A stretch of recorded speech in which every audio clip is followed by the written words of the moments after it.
Bonjour classe. Aujourd'hui, je vais parler de mon expérience avec les accents. Maintenant, je parle l'anglais et l'espagnol, euh, mais j'espère devenir couramment avec le français aussi, mais sans l'accent américain. Euh, mais oui, quand je parle espagnol, ma langue maternelle, beaucoup de gens me disent que je n'ai pas d'accent.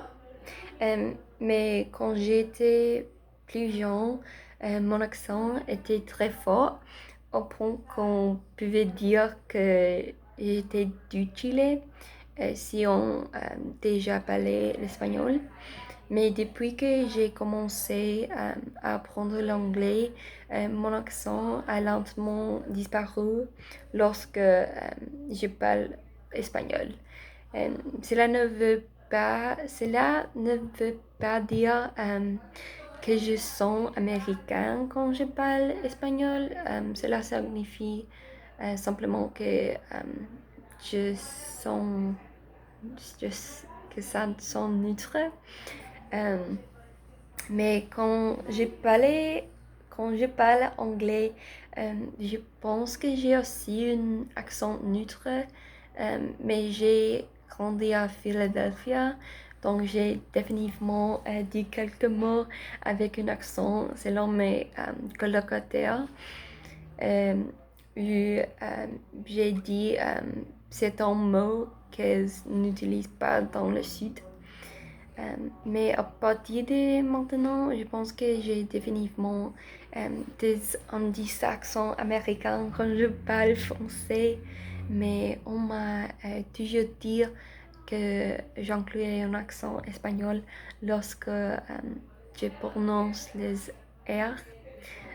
J'ai l'habitude de rouler ma langue pour prononcer cette lettre comme R, qui est complètement différente en français.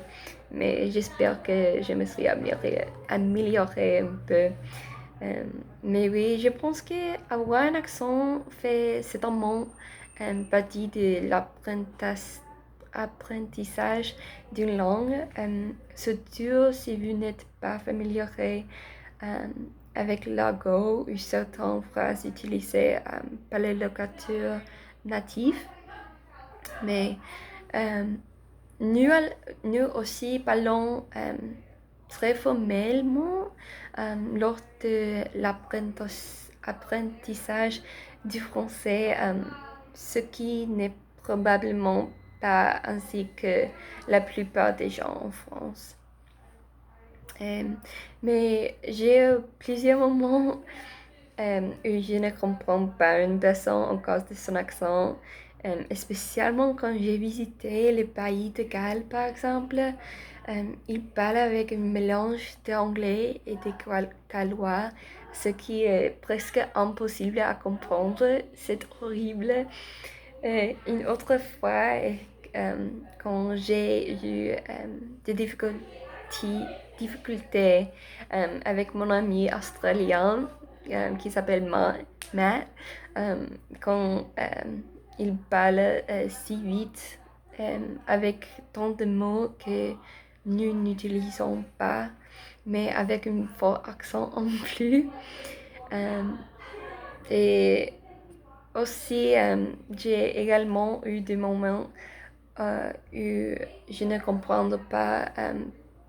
C'est un espagnol, hispanophone, euh, en particulier les personnes de Puerto Rico ou Colombia, parce que leur accent est très vite et aussi très différent de l'accent de Chili.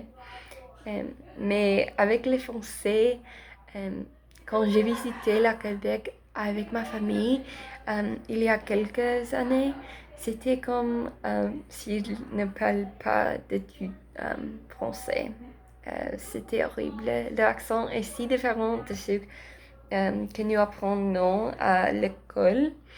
Euh, et un gentil vieux homme essaie de me demander des directions, mais je ne pouvais pas le comprendre. Alors, j'ai simplement hoché la tête. Mais oui, c'était horrible l'accent. Euh, Quand j'ai visité beaucoup de pays, c'est très difficile de comprendre. Mais je pense que les accents sont très amusants. Et à bientôt.